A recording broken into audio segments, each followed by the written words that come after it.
Donc, après avoir terminé avec l'installation du logiciel MPLAB, comme on l'a dit, c'est un développeur de programmation du microcontrôleur du PIC. Maintenant, on va voir comment réaliser la simulation. Donc, tout d'abord, on doit éditer ou bien compiler notre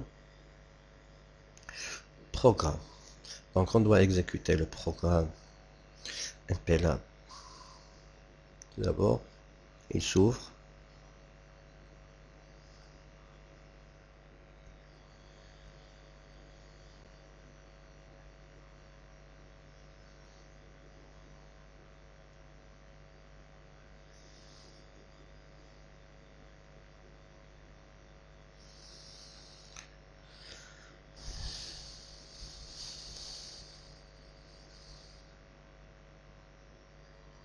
Donc, on aille à projet, savoir Project Wizard, c'est pour créer un nouveau projet.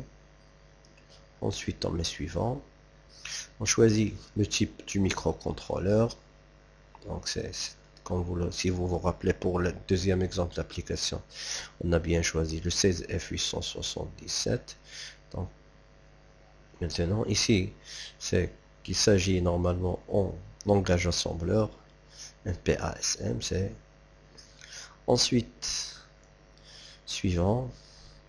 Ici, on doit choisir l'emplacement de notre projet et le nom. Donc ici, à savoir, puisqu'on va commander une LED, donc on va mettre la LED. On va l'appeler LED. Donc, suivant, suivant, suivant, et maintenant, c'est terminé. Donc, après avoir créé le projet, on va maintenant éditer notre programme. Donc, à savoir le programme qu'on a déjà réalisé pour la commande de la LED par un interrupteur. Donc, on va écrire le programme. Donc, donc c'est celui-là le programme. Donc, je vais mettre un petit peu de l'ordre pour être lisible et compréhensible. Donc,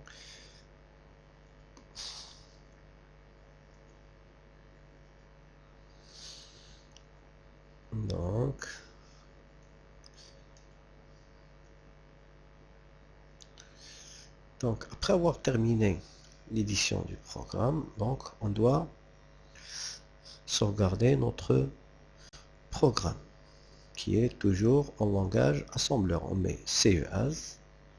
Donc, savoir il s'agit de la commande d'une LED, on va l'appeler de même LED. Maintenant, on doit définir l'extension, à savoir c'est un programme en langage assembleur, donc l'extension c'est ASM. Donc, on met enregistrer et pam, quand vous remarquez,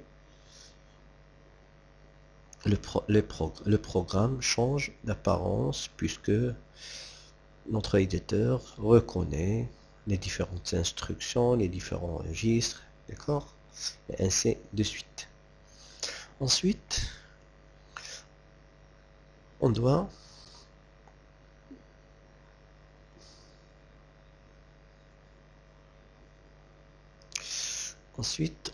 associer notre fichier à notre projet.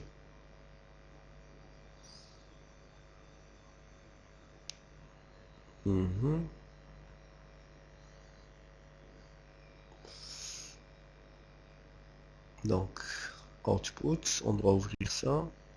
Normalement.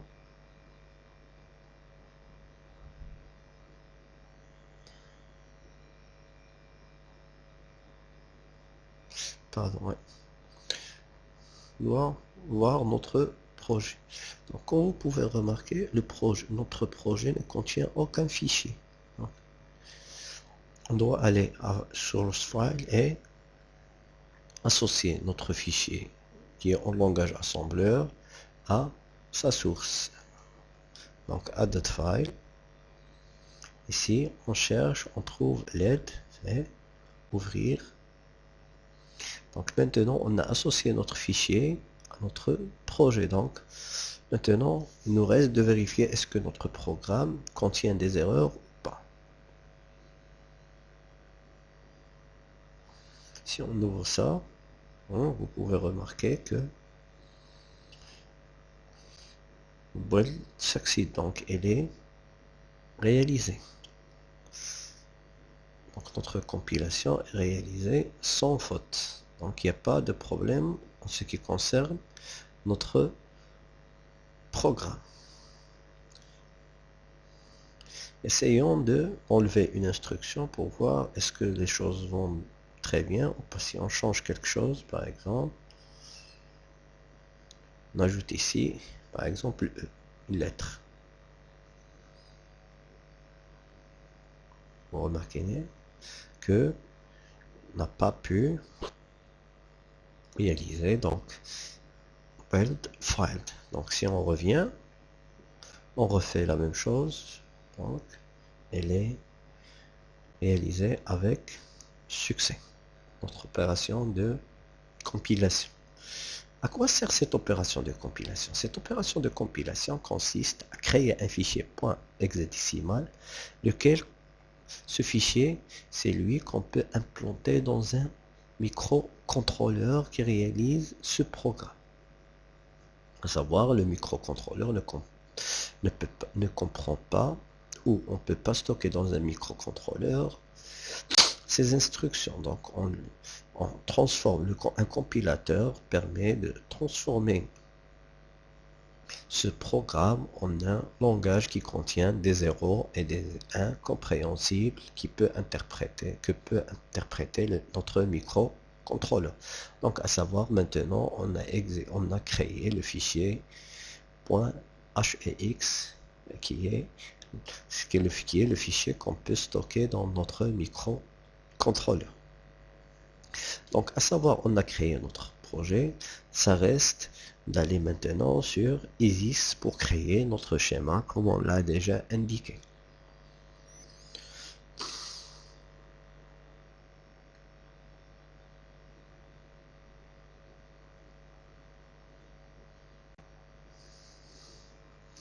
Donc tout d'abord, on doit faire appel au composant qu'on va utiliser. Donc on va utiliser le PIC 16F877.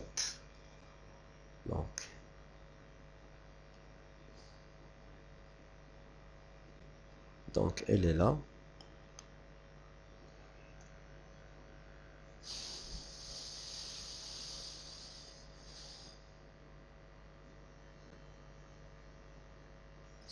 Ensuite, on a besoin de résistance. Elle est là. On a besoin d'une LED.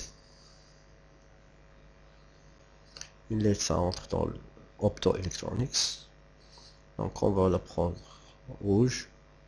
Vous pouvez prendre n'importe quelle couleur que vous préférez.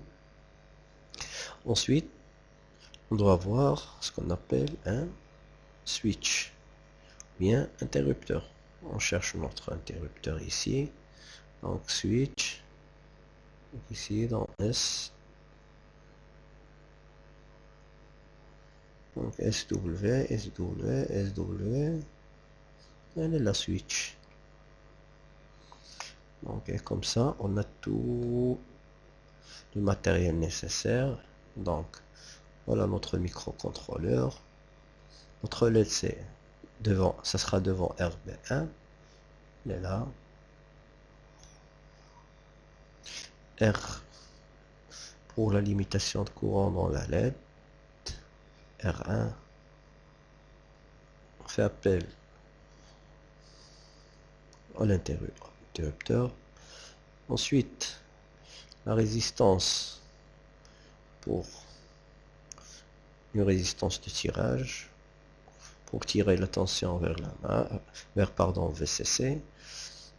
Et quoi d'autre on a besoin? Donc on a les 4 éléments sont ici.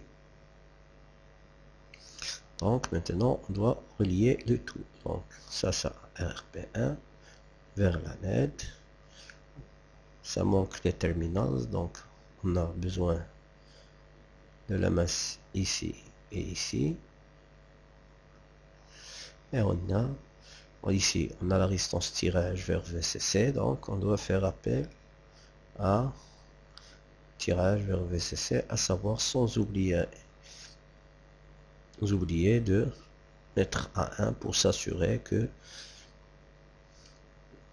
clear ne va pas se déclencher parce qu'il est actif sur niveau bas. On va la forcer vers la tension de VCC pour ne pas nous créer de problème. Donc RB5, elle est bien là avec l'interrupteur.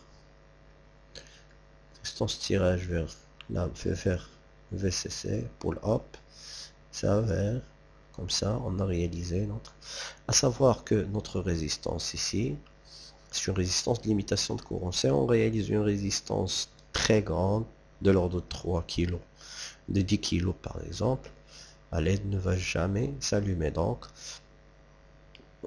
on se limite à une résistance de 330 ou bien de 120 ohms, c'est largement suffisant. Donc, et maintenant, on a notre schéma, il suffit de le sauvegarder, donc save as. Donc sur le bureau, j'ai créé déjà un fichier sur le bureau que j'ai appelé simulation. Il est là. Je vais enregistrer mon schéma là. Donc c'est LED, schéma de LED pour la commande du LED. Donc maintenant, si on veut réaliser la simulation, donc on doit lui montrer le chemin du fichier qu'on a dit qu'il s'est créé, qui s'appelle HEX. Lors de la compilation, on a dit que on a créé un fichier qui s'appelle HEX. Donc on doit le chercher dans son emplacement. Donc mon projet, je l'ai créé dans DMPLab, elle est là. Donc je trouve le fichier LED.hex. Donc je l'ouvre. OK. Et je lance la simulation. Donc maintenant j'ai lancé la simulation sous ISIS. Donc interrupteur ouvert, donc la LED éteinte, c'est logique, c'est où je le ferme. Donc la LED est allumée. Ensuite j'ouvre l'interrupteur, la LED éteinte, je le ferme, la LED est allumée, et ainsi de suite. Il y a une autre méthode pour réaliser la simulation, c'est de la réaliser sous MPLAB. Donc pour ce cas, pour la réaliser sous MPLAB, je reviens à mon projet. Donc, je viens sur débugger, je clique dessus, je choisis l'outil. Au lieu de ce que j'avais tout à l'heure, none, rien, ça signifie rien, je vais utiliser Protos VSE. Donc ici, il va apparaître une interface similaire à ISIS. Ah ouais, comme vous pouvez le remarquer, c'est celui-là. Donc, je vais chercher mon schéma que j'ai créé, enregistré sous ISIS, dans mon bureau, là, dans le dossier où je l'ai mis, donc simulation. Je vais le trouver, LED, ouvrir, donc, et comme ça, mon schéma est bel et bien là. Donc, dans ce cas, je clique sur ce bouton vert, c'est pour réaliser la simulation. Donc c'est Start. Je réduis ça. Je reviens sur mon schéma. Donc je lance la simulation. Je la lance et j'essaie de vérifier le fonctionnement. Quand je ferme, vous pouvez remarquer que la LED est allumée. Quand j'ouvre, donc elle est éteinte. Donc on a à savoir deux méthodes de simulation, mais qui sont indispensables. L'un des logiciels fait appel à l'autre. À savoir, pour éditer le programme et le compiler, on fait appel à MPLAB. Pour réaliser le schéma, on fait appel au logiciel ISIS. Donc, ces deux logiciels sont complémentaires en ce qui concerne la programmation et la simulation des microcontrôleurs. Et comme ça, on a terminé cet tutoriel.